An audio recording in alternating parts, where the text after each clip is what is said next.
the king. Let's get the king. Let's get the king, Beaulieu. Let's get him in here. We're late. Oh yeah, do my commercial first. You know it's commercial time. Commercial time. GWD. Got all the stuff up. Ladies and gentlemen, today's Vodcast GLHF with Matt Heafy featuring Corey Beaulieu is brought to you by my good friend John W Dill, trial lawyer out of Orlando, Florida. Just because he's in Orlando, Florida does not mean that you have to just have him for Orlando, Florida. Give him a call if you're anywhere in the States. He's an attorney at law. He has litigated over 200 jury trials. He has settled over $200 million of cases. There's a focus, personal injury, medical malpractice, birth injuries. He's an amazing person. I am plugging him because he's one of my jiu-jitsu teammates. He's into leg locks. He bought me the John Danaher DVD of how to snap people's legs, manipulating their heel this way or their knee that way. So this man knows his stuff. So if you need any legal counsel, please give John Dill a call. Toll free, 833-444-DILL. That is John W. Dill, trial lawyer. Today's guest needs no introduction. He is the man. I sent him a friend request. I don't see him responded. Did he not respond? Come on, Corey. Corey, help. He didn't accept my request.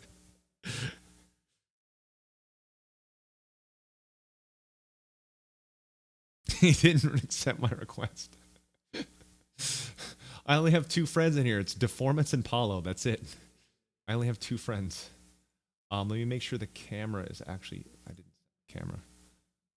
The beginnings of these are just not seamlessly transitioning from the commercial into the vodcast at all, is it?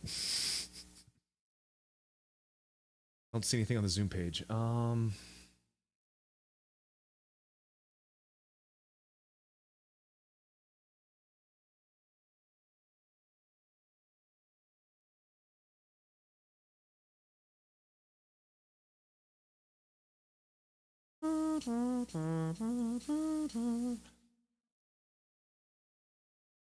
West.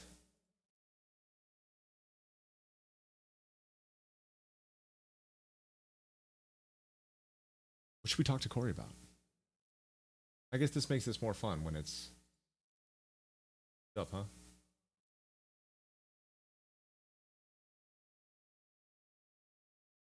Sending him the meeting as well, just in case. Quests.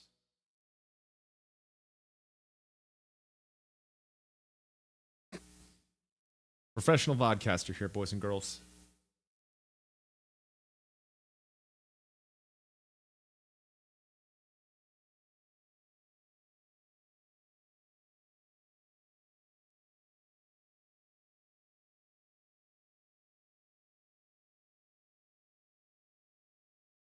Definitely send him the thing. That's what you do, right? You like send him the request? Guess I could, I don't think I have his Skype either.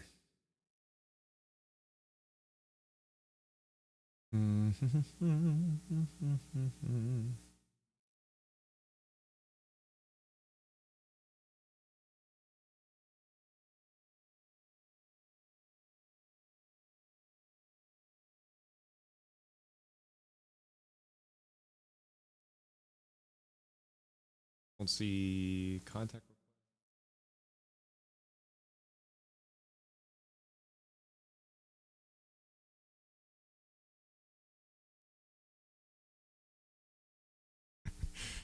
Says waiting for you to start meeting. Start.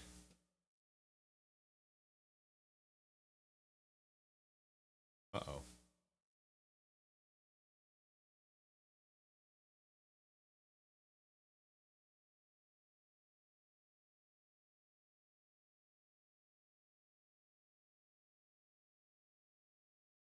What am I doing? There we go. Corey?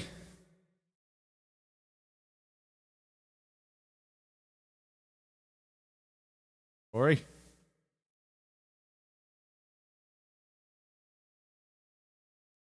Working now? There. Yeah, can you hear me? I just can't see you yet. Hold on. I gotta... I also don't know how to get this side window thing off. Start my video. There we go. There he is. Anybody know how to get rid of this thing? How do I get rid of this block thing? I'm a total noob to video streaming, so. I mean, I don't really understand this app myself. Let me just get some word of how to get rid of this. Okay, there we go. Whew. Yes, there we go. Now we're golden. All right, everybody say hi to Corey. Sorry that was a little bit late. They were having us watch stuff. They had me watch. Oh, sorry. I'm in the Heafy verse. Yes, you are. Metal Sucks had me react to a bunch of old stuff, and the last thing was footage of us. But I can't tell if it was us at like Fairbanks Inn or was that Eindhoven. No, it wasn't Eindhoven. Or it was in Europe. It had to have been America. It was I was like my guitar was like up here. It was the Washburn Dimebag one, Dime Stealth. You know, I saw the video because I know there is on YouTube there is videos from that Eindhoven show I've seen kicking around somewhere. Well, there was like 20 people there though, so maybe it was Florida. Yeah, there's probably 20 people at that show in Eindhoven as well. True. All right, let's start at the top then. Let's start with take us from why you picked up guitar. Like, when did you pick up guitar? How old were you? What inspired you to do that? I was obviously, like, when you're a kid, like I just listened to all the music that either like my parents or my sister would play, and never really was I guess like a super fan of, you know, wasn't really into music until I heard Guns N' Roses, and I was like, oh shit, like I just kind of like sparked something where I got really into them. And that was like the only band I knew for a while. And I had like these Guns N' Roses, like live VHSs from Tokyo.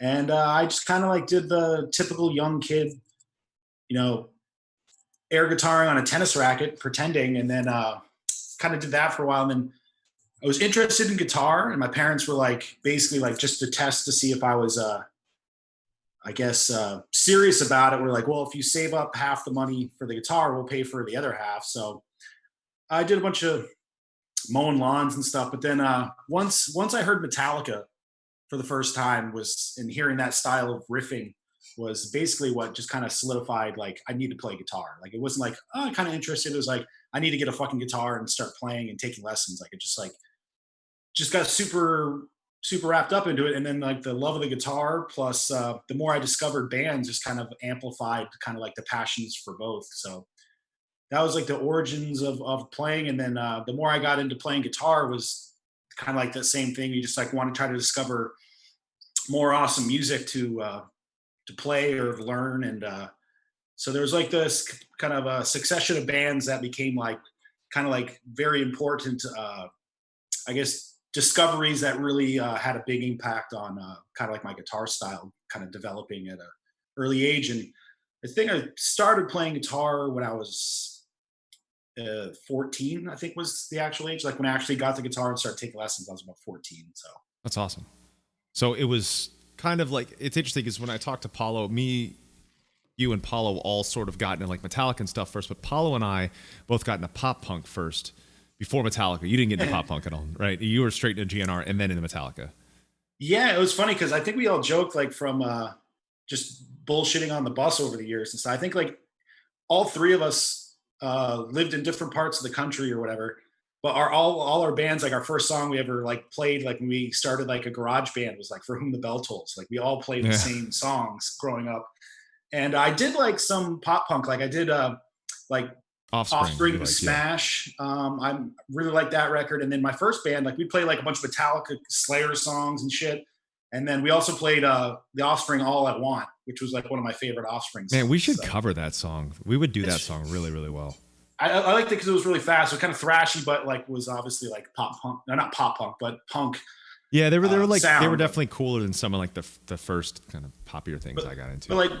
But I remember like, you know, when I was, you know, obviously since I was born in the 80s, like in the 90s, like when Offspring the Smash came out, that was like a really big record when it hit. So like everyone knew, you know, that record, you know, Self-Esteem was huge. And also like, you know, Green Day had Dookie. So like that kind of in the early mid 90s, like that kind of that new pop kind of the new hardcore pop punk kind of stuff was like a really big thing. So if you're our age, like you know from being a kid, like how like culturally impactful like that kind of stuff was back then. Yeah.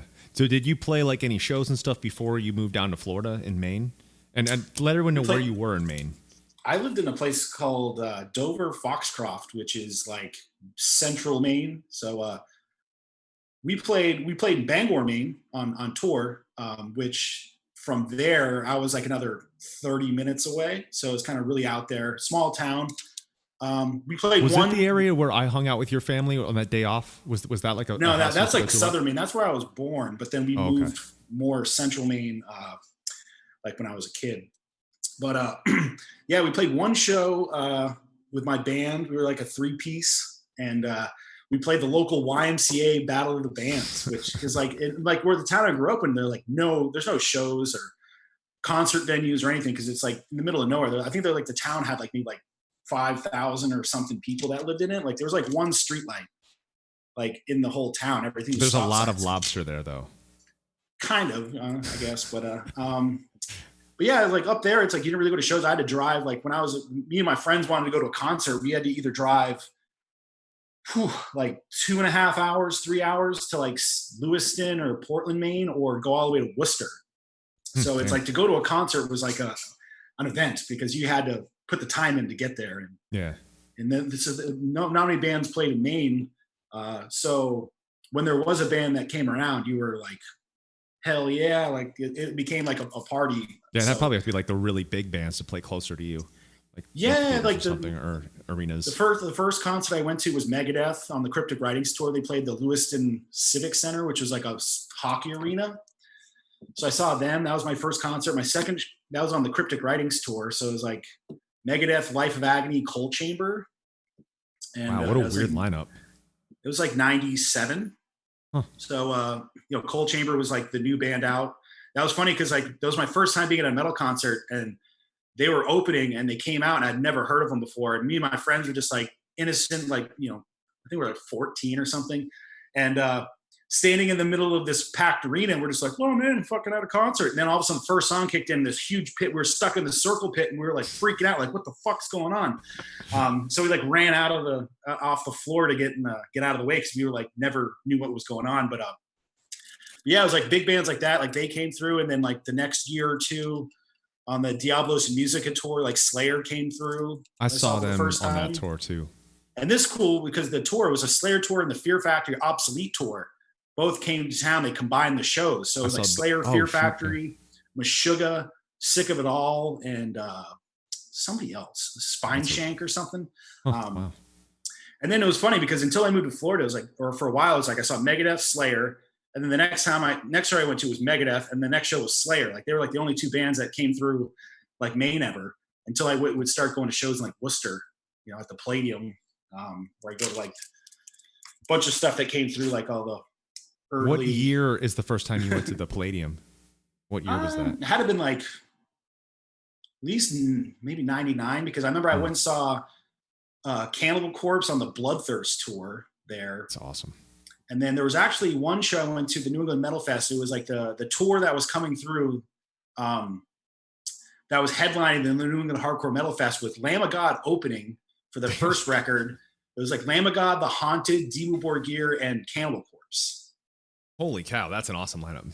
And then there was like a bunch of other like other bands on the bill before that. But I also saw like The Crown, Crisian, Nile, Cannibal Corpse. Like there was like all the good bands came through. I used to have to buy like eBay bootlegs of In Flames and Bodum and stuff because they would all play New England, and I would have to buy their stuff because no one would tour down here ever. Yeah, because me and my friends, we also went to, I saw it was who was Unearthed Chimera, Soilwork, In Flames on the Reroute to Remain tour came through Worcester. I saw that. So there was like a bunch of like cool tours because obviously we know from touring, like if you're going up in that Northeast, like all the places are pretty, close together. So it's like instead of having like a bunch of shows up north in New England, it's like you kind of like play Worcester and then you're kind of like out going to New York or something like that. So yeah, you kind of had to travel, but like everyone would play like Worcester at the Palladium. But I remember like back then, especially for like 14 or 15, like that area with the Palladium was kind of sketchy. So me and my friends were like, all like fucking, oh shit, we gotta get out of here. It was still sketchy up until like 3 years ago, 4 years ago. It's really nice now. Yeah, they definitely did the whole area, but it was like fucking sketchy at best. Yeah. Like, especially if you're like 14, 15 or 16 or whatever, you're just like, oh shit. My first time there, I think I was like 15 or 16. So it would have been like 2002 or 2001 when we just did the Blue demo. And I remember there was like nothing to eat around there too. And we'd like just flown in and I hadn't eaten all day. And all there was like street meat, cheap hot dogs, like right outside the Palladium. Yeah, now there's like a lot of stuff there now. Yeah, so there's like a lot. Definitely a better experience than it was. Yeah, the place is great now. Ago. And the backstage is so much better there than it used to be. That used to be really, really rough. It's really good now. So when did you move? I know we covered a little bit of this in the Full Sail thing, but some of these people weren't here. But run us through like a brief version of when did you move down to Florida, and then how did you hear about Trivium? I moved to Florida in 2002, right after graduating high school. I moved down, start Full Sail. So I started September of 2002. So I moved down, and then the apartment I was living at, since I didn't have a car, like I was like, right off University Boulevard, so I could walk to and from Full Sail. And then one of the roads, right around the corner from where I was living, and it's right down the street from Full Sail, is the Haven, which obviously, if people know in Florida, it's a lot of bands play there. So obviously it has a lot of Blindly the Blind shows. video, Blindly the Blind video, and a lot of local shows and stuff like that. And I remember from being up in, I guess it segues nicely from going to the New England Hardcore Metal Fest and stuff. The one of the bands that you guys were opening for, like I'd seen play in at the New England Hardcore Metal Fest, was Pessimist. Yep. And they were from Maryland, and they were playing at the Haven, and I obviously knew who they were. And I was like, oh, me and my friends that I met that were metalheads at Full Sail were like, oh, let's go to the show, So we just walked over to the Haven, and you guys, I think Mindscar, you played Mindscar. I think they played before. Oh yeah, I did like a double. Did I do a double set? Yeah, because you played Mindscar, and then I think Trivium played after. And that was your black tank top camo pant phase. White camo pants, yep. In before Sabaton. Yeah, you were the OG. So you guys played, and I remember just hanging out at the show, and you guys were, this was all like the pre-Ember, so you guys were playing like all the thrash stuff like Blitzkrieg and we gotta release those or redo those or something. All those. What else were there? It was Blitzkrieg, War, Lake of Fire. I think I can find it here. I have it all on my. I remember I have all those Full Sail live recordings that you guys made. Yeah, I've got them somewhere too. I wonder if the rest of the guys. I wonder if it's good enough to release. I don't know. I have them somewhere. But yeah, there was like Lake of Fire, Rain.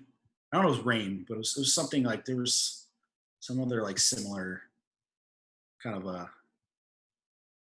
I know I have it on the hard drive. I don't know if I have it on my laptop. I just don't remember how I don't remember how to like view iTunes in a way where I can find things anymore.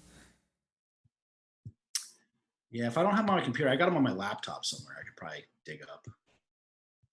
All right, so then you decided to enroll into Full Sail for. I was in recording. So actually, I saw the show with you guys. I think it was like a week or so before I actually started classes. So it was like right before I started the recording arts program. And I remember just being at the bar, and I made a comment about like, oh, this band's really cool and whatever. And I was like standing next to your dad, and you just started like your mom and dad started talking to me. Like sold me like a Trivium shirt. Yep. And then we're like, hey, we're doing a thing at Full Sail. You should come by. And that's when I met you for the first time and got the Blue demo. And that was kind of like the first part until fast forward till like summer of 2003, like when we actually talked about getting together and jamming. When I saw the old ad on the trivium.org site about looking for a second guitar player. And so we had emailed and stuff before throughout the year I was down there. So that was kind of basically the start of it until we started actually jamming and whatnot with you and then the rest of the guys like at the warehouse. Was our first show the Hard Rock show? Yeah, that was a show. Yeah, that was a really good one. Corey's first show with Trivium ever was when we were local. We were able to we did like 1,200 people when we were local but it was a free show. But still, it's hard to get people to do stuff. But then as soon as we got signed and came through there the first time with the God Forbid tour, there was like 15 people at the social watching us. Like no one really came out. Yeah, that first show was pretty fun. That was probably like that back then. That was probably like the only time I ever wore shorts on stage. Oh yeah, that's weird. You did. Yeah. We're all wearing like you were in like your because when I first met you were like camo pants, tank top, long hair, and then when I saw you again when I auditioned, you were in like the Ember phase where you were in like shorts and like short the brown hair. Shorts and the Caliban shirt. Yeah, and then you had your guitar up to your fucking neck. And that thing, but we did that show, played a lot of stuff from Ember, and that was like I know people have mentioned it on like the Twitch stuff, whatever, but like the only time we ever played Falling to Gray was those first 2 shows I played with the band. Yeah, that's nuts. Yeah, you shows. reminded me. I thought we'd never played that. Actually, I found the songs. I found them in order. We played Black, Rain / Sworn, The Storm, Thrust Again, Demon, Black Rain, Sworn, Requiem, The Storm, and then Requiem, Fugue, To Burn the Eye, My Hatred, Blitzkrieg / War, Requiem, Fugue, To Burn the Eye, My Hatred, Blitzkrieg. So no one's ever heard Blitzkrieg, War, and My Hatred. I think let's listen to just the intro. I know that Blitzkrieg had a really cool fucking intro riff because it was all like back then. It was like we were like old school thrash. It was all like fucking like East Standard, just like ripping thrash riffs and stuff. I think it'll play through. Okay, let me know if you can hear it. I'm heating him. Can you hear that? Yeah.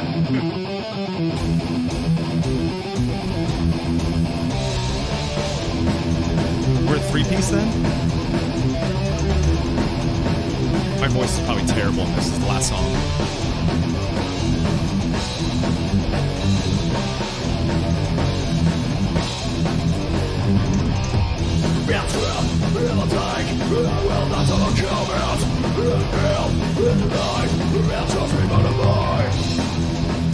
That's a cool riff. Well, I don't want to give away too much.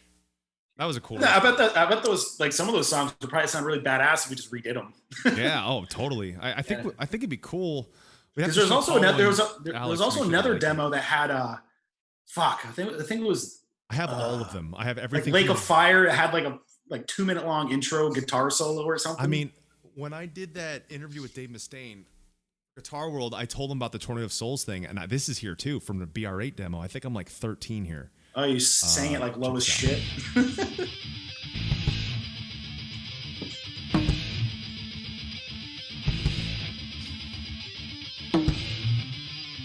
I couldn't sing high when I was young either. I was singing low. I remember that.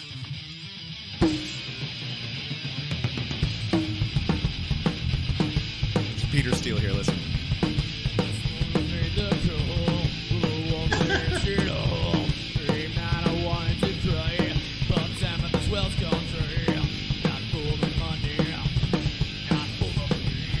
Like a shred video vocals.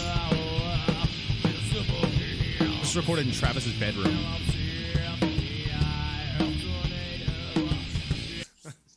I don't want to give away too much. We should release that stuff someday. But that was before Corey. That was I don't know what year that was. Like 2000, 2001. And we got BR8 demo 2 with This Love, Thrust, and Turning of Souls again. The MT Studios demo, which we released, I think is the Red demo. Then the Metal Shop demo that no one's ever heard. Then the Full Sail stuff. All the unreleased stuff that never made records. Dude, I've got 77 things, including record 8 demos. I have 77 different sets of Trivium things in there. Yeah, I have on my hard drive, like the other day, like my computer charger broke, so I had to order one from Apple, so I was waiting. And I didn't want to use my computer and run out of battery before it charged because just in case I needed it for something important. But I busted out this old laptop from 2010 that I have as a backup just in case I need to use the internet. And that's from the In Waves era. So there's all these demos and all these pictures from In Waves Shogun that I had on there. So it's kind of fun. I just kind of whenever I go through my hard drive or something, I have all these backup folders of just all the pre-pro and songs from Shogun, stuff that we never that we rehearsed and recorded pre-pro but never recorded. and then also a bunch of demos and songs from In Waves that we never jammed. Like it was like all these waves of like writing sessions that like some songs that kind of like just get like for like lost in the shuffle, and like and that's how like I found some parts. Like I found the intro riff that became the intro for Black on In Waves. I actually found that on a guitar demo that Paulo wrote for Shogun, and he played it on a 7-string. And I was like, dude, this riff's really cool. He's like, oh, I totally forgot about it. And then it became like what Black was. So there's like a lot of stuff that I kind of go back. I showed you the other day. I sent you some stuff. I'm like, hey, I found these old like just demos you recorded on your cell phone. And you're like, oh shit, I totally forgot about that. It's called V demos. It's all CKB demos, and it looks like 20 songs in here. All Hail Disaster, CKB New, Demo 6, G Mine Thrasher. This is probably the same a thing called Nick Farted.1. I think that was something Paulo did. Yeah, there's like a bunch of stuff. Pre-production demos. There's like all those alternate versions of like about 5 songs that we did with Jason Sukoff. We did that. Oh yeah, when he changed the chorus to "A Grace So Dark," it sounded like a Blink-182 song. Yeah, it was like that, and then of all these yesterdays, like the middle section was like all acoustic instead. So yeah, that's like material number 31, 32, 33, 34, 35. And I haven't put our demos in any of these things in so long. Damn. Yeah, sometimes it's always fun because then you can find like a gem, like even just like a riff that you're like, oh man, like that was a really cool riff, but like maybe the song at the time wasn't like the whole idea of the song wasn't cool, but you're like, I can use that riff for like to start a whole new song, and then it might work because that's like worked with the main melody from Rise Above the Tides was for something I wrote for In Waves that the rest of the song wasn't, I guess, useful. But I always liked that part. Scattering the Ashes on the new song. That was another piece I remember you had that riff for a while. Yeah, I liked that. I've always called that like the sentenced riff. That riff reminded me of that band Sentenced. Well, the main part of the song I wrote for like a song during In Waves, and I kept always trying to redo it. And then it wasn't till this past summer when I had the same song idea, and then I came up with the melody that's on the intro chorus of the song.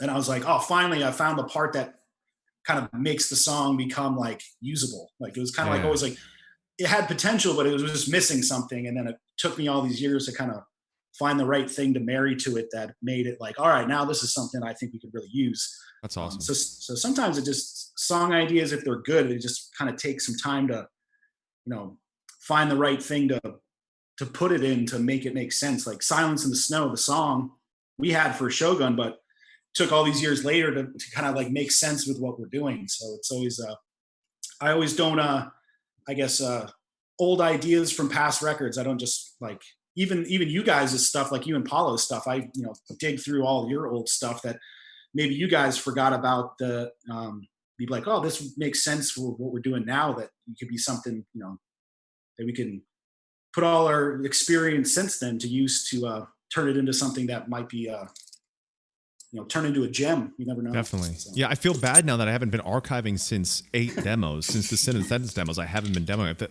In the 8 demos, I have Black Metal Folk, Dying in Your Caustic World, Swedecore, Wretchedness, and The Wretchedness Inside. That's what I have in 8 demos.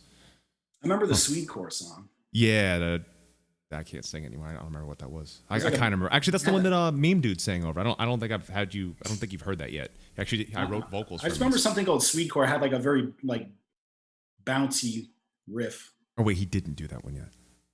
What we should start doing halfway through, let's get a question from someone in chat for you, Corey, and then we're going to talk gear. So everybody, spam me a question for Corey. It's going to be a good one. Start doing that. Let's go. What's the Twitchers got? It's a whole bunch of them. They're all... And now all these talking to people got nothing now, huh? Give me something good. Give me something we wouldn't normally ask. What do you suck? I like this one. Favorite Jim Carrey movie?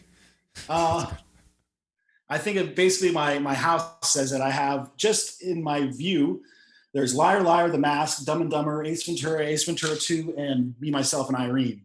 Which one's the king? It's the top 2. It's got to be Ace Ventura and Dumb and Dumber, but all the other ones are like Me, Myself, and Irene became a later favorite because like I don't know what it was. It didn't like, I liked it, but I think I kind of like got into it more later on when I realized how vulgar and hilarious it was. But yeah, those are like the king. Like anything Jim Carrey did in '94 is like that's the cream of golden crop. era for movie comedy, in my opinion. Like that was my It's funny. favorite era. It's funny because me and my buddy from that I grew up with, like since this whole quarantine thing has gone on, and he's like a school teacher, so he's working from home, and he's not used to being home and everything like that. So like we've been getting together and playing Xbox every night, like this past week, just like shooting the shit. And we had this whole conversation because he's like loves all the same movies I did. So we had a whole conversation last night of talking about like how the 90s was like such a golden era for comedy for like our childhood, because it was like all the Adam Sandler movies, Chris Farley, Jim Carrey. Like there's just so many gems in the 90s, like 94, 95 and on. Like it's when like Tommy Boy, Happy Gilmore, like all that shit came out. And because we were talking about how like man, there just hasn't been like a comedy movie like there that really caliber. hasn't been anything amazing lately. I think the last like really great newer comedy was probably Bridesmaids. Like something like Bridesmaids, Anchorman was like the first Anchorman. The was, first like, one, yeah. Good. But those were I like loved the first Meet the Parents, man. That first Meet the Parents. We would always joke Robert De Niro, like that's kind of like what my dad was.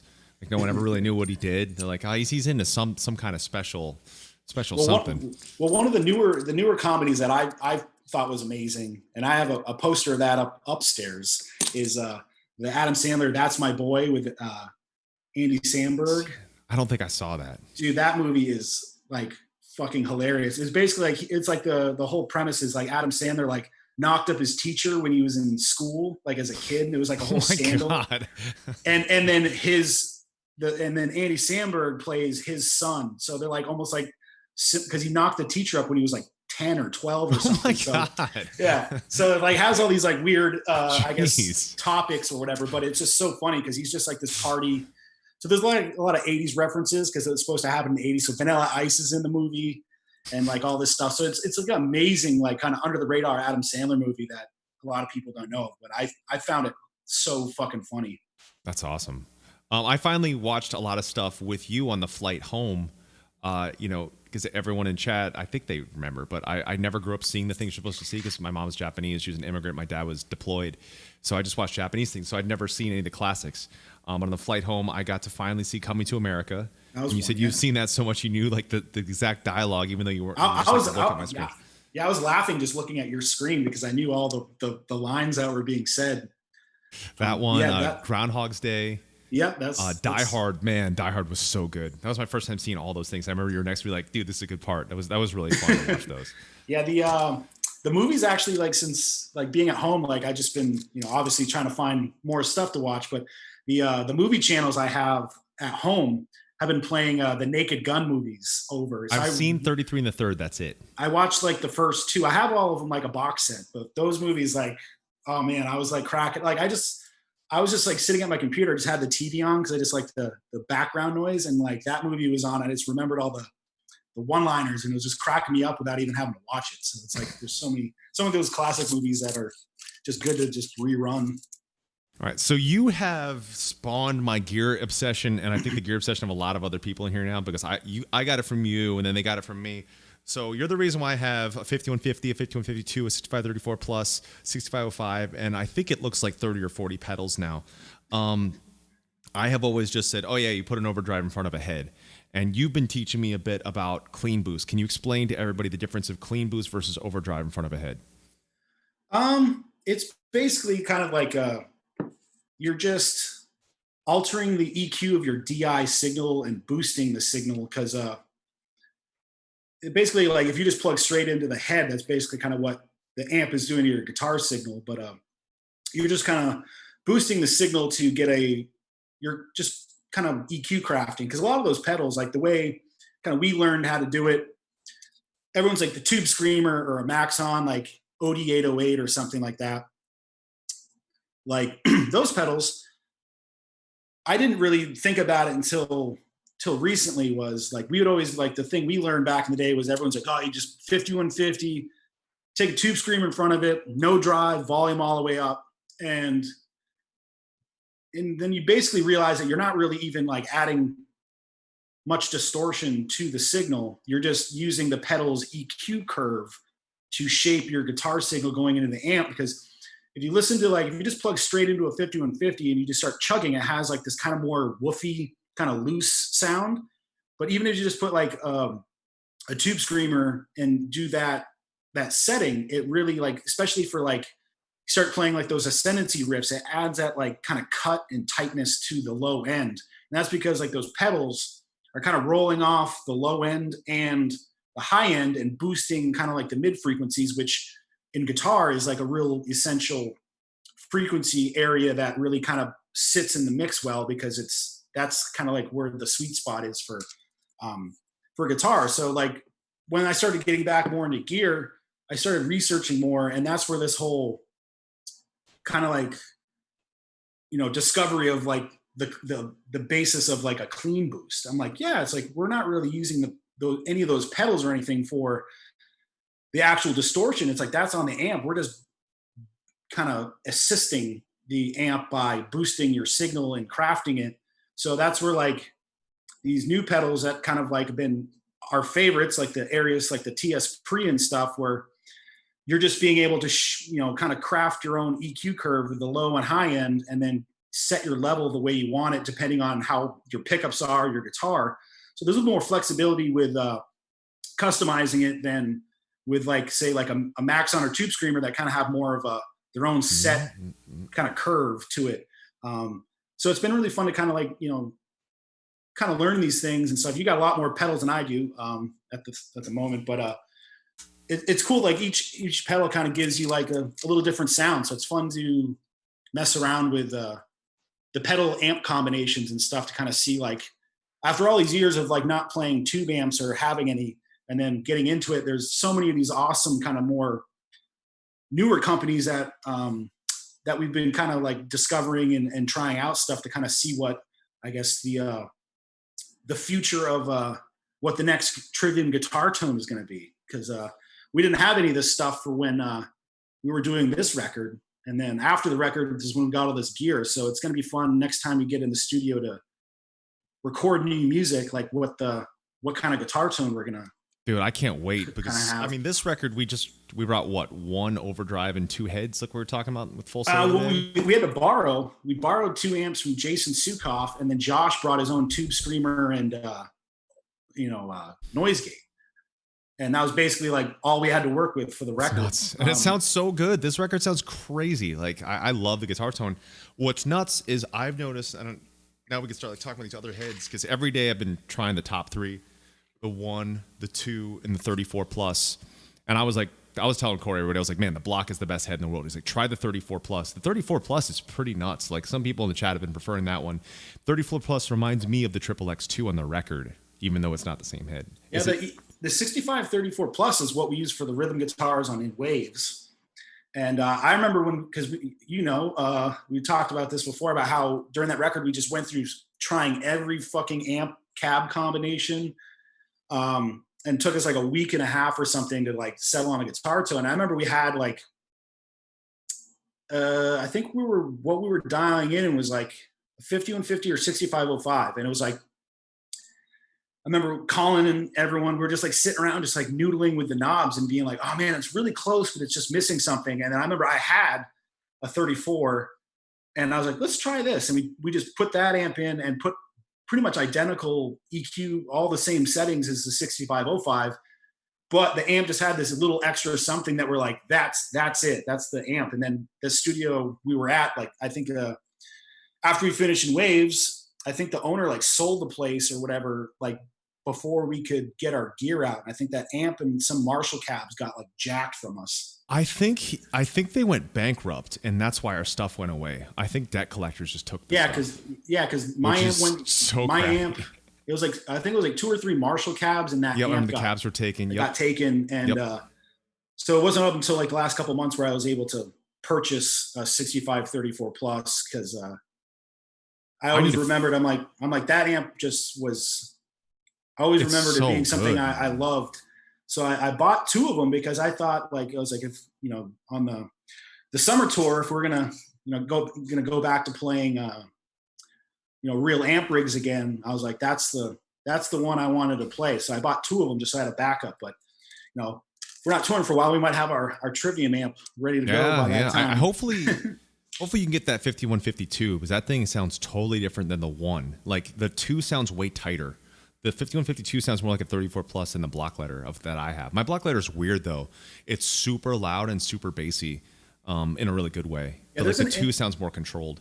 There's an interesting YouTube show, I think it's called Tone Talk, where all these dudes, a couple guys that host it are like dudes who are amp builders, and they talk to like, it's like a total like gear nerd fest. Like, but they had like one night, it was like a 2.5 hour interview with the dude who built the original 5150 that worked for Peavey.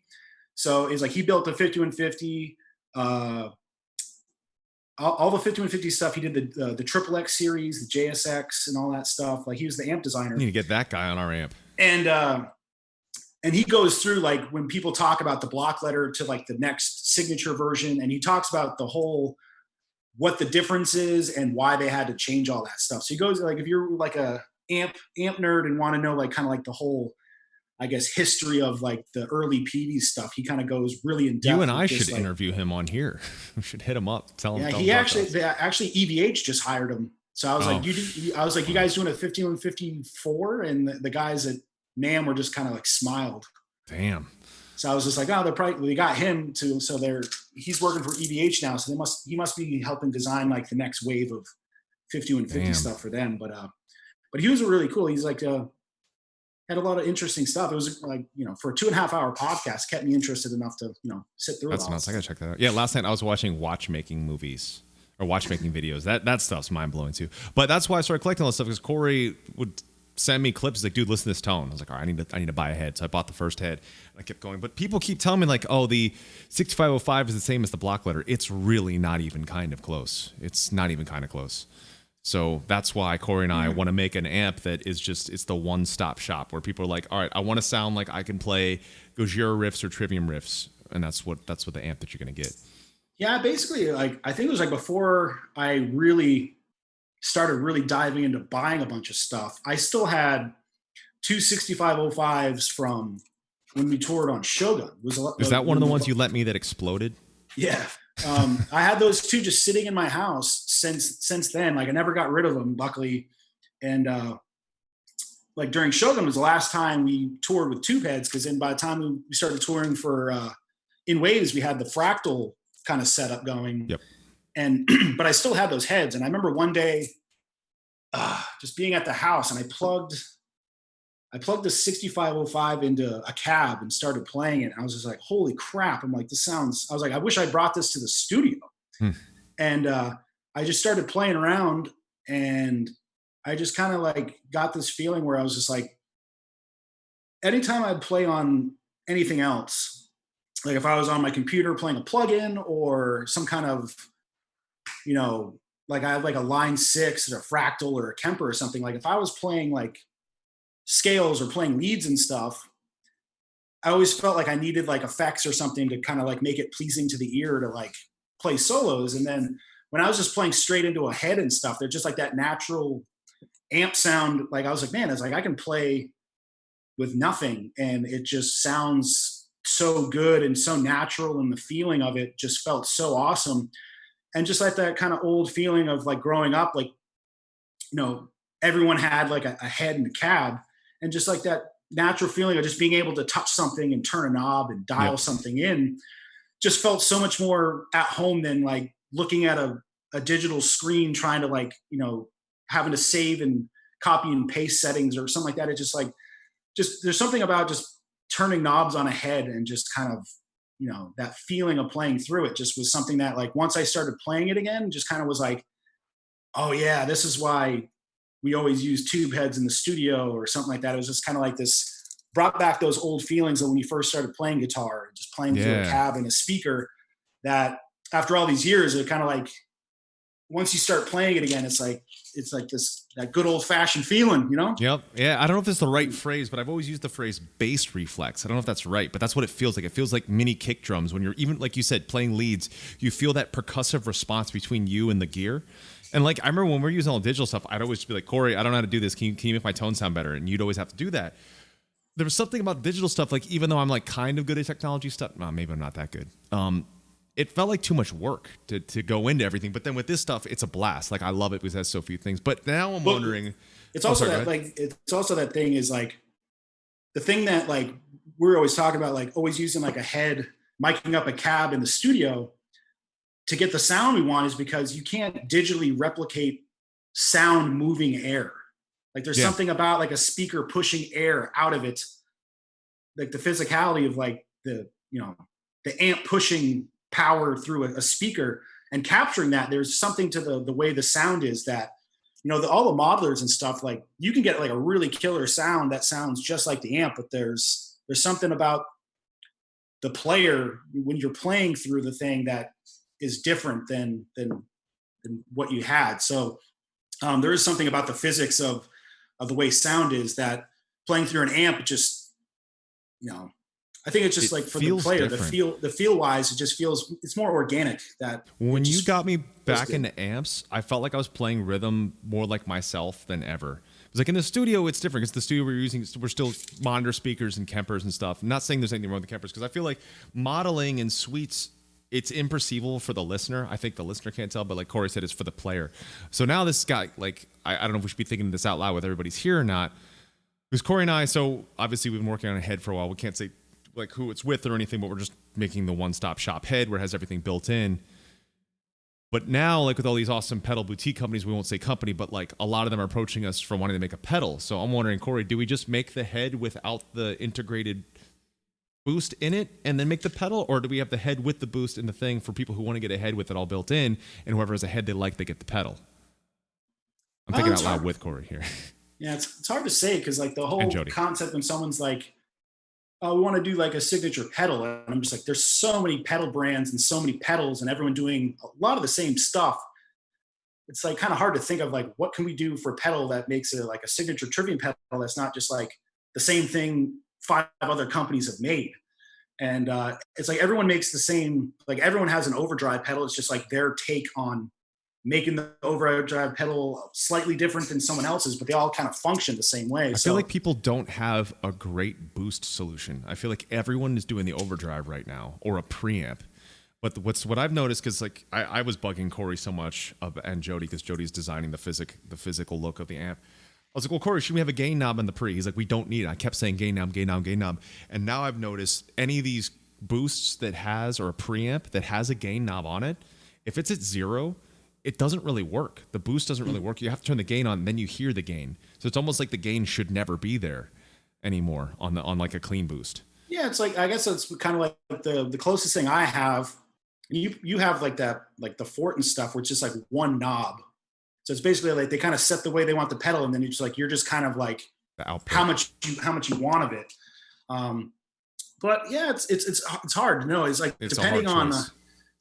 I guess there's some amps I know, like newer stuff, that they have like kind of like a tube screamer feature, like 3 knob, like what the pedal is like on the amp, but it's like also like you don't have to use it, but because everyone's got personal taste, like certain. Yeah, maybe we should have ours with the ability to be off in case, let's say, somebody owns a head they love and they just want a boost and they want to get off. Because there's like a lot of people that use the same heads. They might have different preferences on like what overdrive pedal preference they have. Like, even talking to like, Mark Lewis, like, he's like, everyone knows like producer and stuff. And he's like, kind of like anyone, like if I have a question about guitar gear, it's like, I always text him, because he's like, does such great things with dialing in amps and guitar tones. And he's always like, oh, I've been using this pedal or in front of this amp and this and that. So I've been buying like a lot of different stuff just to experiment to see like what kind of works best for us. Like, cause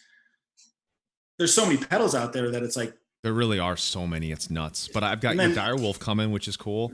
So I wanted to gift Corey some stuff, because Corey's gifted me a lot of stuff. So you've got the Savage now from Eris, and then Highwind is getting you the Dire. And remember, I put out that open call for the TC Pre. I wanted 1, and it looks like we'll have 2. So I definitely have in my quest for gear, I've definitely noticed that back in the day, it was like if you were in like a signed band and you were known, like it was pretty easy to get free gear. And now it's like, if being in a band, it's like you're you're not cool. Like you have to be like a YouTuber or Twitch social media person. Yep. Like you gotta be one of those Instagram dudes that just shreds like crazy. Yeah, it's like all these dudes on YouTube are just like, you see their videos. I'm like, dude, they got like every fucking piece of gear that's come out in the last 5 years, and I'm like begging for someone to give me a discount. Thanks to you. I mean, you got me into heads and pedals. I made one video about a pedal, and then all these pedal companies like, hey, you want to try our stuff? Yeah, I think some of those companies, I might have like DM'd them on Instagram, and I never even got a response back. I guess I got you covered, man. If you don't have a YouTube videos or a big social media presence, that's like their advertising. If you started now. like, I don't know if live streaming is for you, but although I think your gaming stream would be hilarious, but you might that'd be way too inappropriate. You get banned pretty quick. Yeah. I think you doing like I don't know. I always ask you about gear too. So if you figure out whether you want to do that on Instagram, 60-second clips, or YouTube or something, I think you just make cell phone videos and post them up, and it's fine. Because I'm always curious about your gear. I know you made the Instagram post, like when you're doing a channel, and everyone started chiming in, and then Jody over there, he sent me some links to like, well, if you want to do streaming, here's a good camera to get. So it's like everyone's like, I think if you just did like hints. You were like, you could do it differently. You could do it where it's just really great audio and it's just a built-in webcam. I think you could do that if you wanted to, because that'd be really interesting. But yes, I need to do a gear collection video, and we got to get you some more pedals. But we got to figure out. I don't want to say the pedal that we're gonna base our thing off, but I think you and I have the idea. We just gotta try it. But I asked everybody. This is the final question. It doesn't have to be of all time, but it can be of all time. Just whatever comes to mind. Favorite meal that you can think of right now. Favorite meal. Fancy, not fancy. Street food, not street food. Childhood, tour, anything. Man,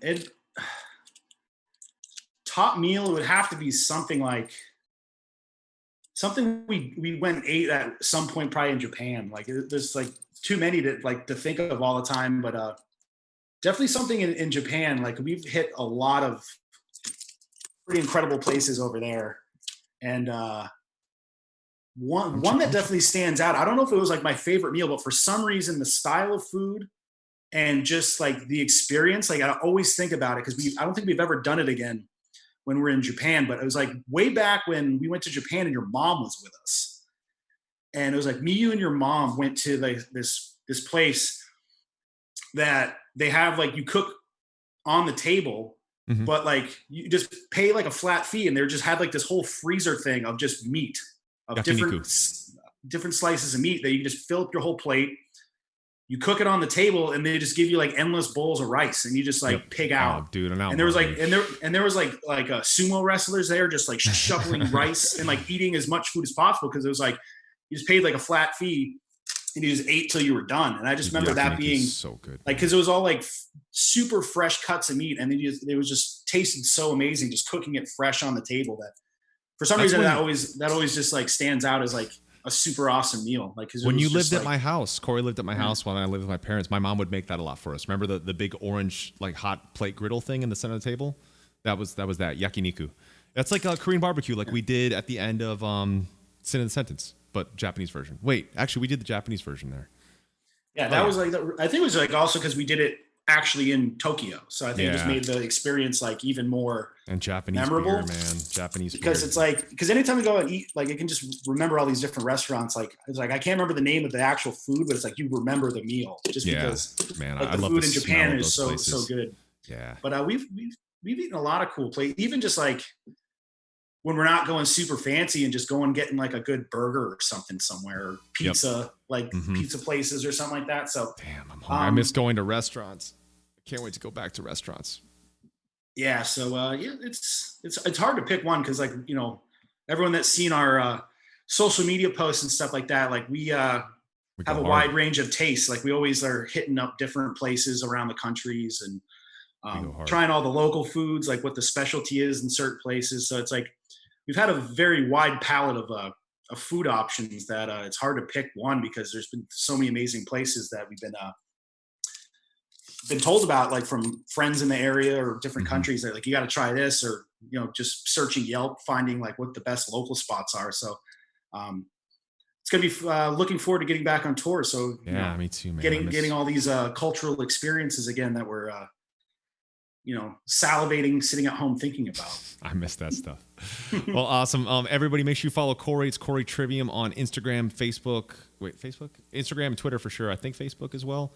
Facebook's just my name. I don't really use that for like band promo stuff. It's just kind of like a personal thing. But cool. Instagram, Twitter, it's all Corey Trivium, and then I also got that Cameo if you want a quarantine Cameo. Oh yeah, Corey's on Cameo too. Corey's on Cameo. I mean, if you don't want to do a YouTube, I could see you at least if you got some kind of rig where you send like recorded from Logic with you playing on webcam. I think that'd be really cool. I got the Logic, and I think I got iMovie, but I don't know like how, That's fine. I don't think video quality is a thing, or even just have it. If you could just screen capture just the WAV file and be like, this is this gear. I think people would be interested. Do it like different. Yeah, I was doing some stuff on my Instagram, like when I was like getting amps or messing around with stuff, and I was just like kind of like making riffs up on the spot, and like I couldn't like film myself playing it holding the phone, but I would just record it in Logic and then just kind of make a video like of the audio, like of the speaker, like, hey, or the picture of the amp, like, hey, I'm jamming on this PV XXX and just me playing a riff. And it seems like those get a lot of comments. What could be cool is you could even, Trivium Memes knows how to do it, but you have the audio file and then you just get a still image, take a picture of the gear you're using, and then that could be uploaded on YouTube as a video file, as a static image. Just an idea.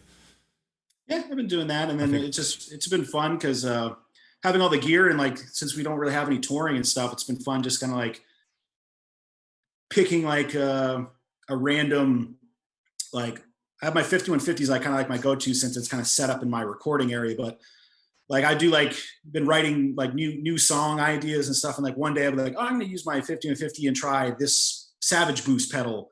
And then I'll start working another song. I'll be like, I'm going to try the Savage Drive pedal or this or that. And it's been fun because like different, even slightly different sounds, like kind of like gives you like some kind of inspiration to write something. And also like playing along to Mark Lewis's new Tune Track drum thing has been a lot of fun. Yeah, like, that's also been another thing that kind of really kicked up the writing because the drum sounds so good. It feels like, it's always more inspiring to play like something musical than just a click track or something. So that's definitely helped kind of get my, I guess, inspiration to like, just kind of like actually getting myself to like sit down and like kind of focus on doing a recording session on my own, setting everything up. So, no, I think even though we can't play some shows, I think we're going to have some good stuff come out of the stay at home time. We're workhorse boys. Well, yeah. Awesome. Well, thank you so much for being here, Corey. Everybody say thank you very much to Corey. Send him some files and everything. Thanks, dude. I will talk to you about gear later tonight, I'm sure. All right. Sounds good, Corey, man. thank you so much, man. See you, everybody. Later, man.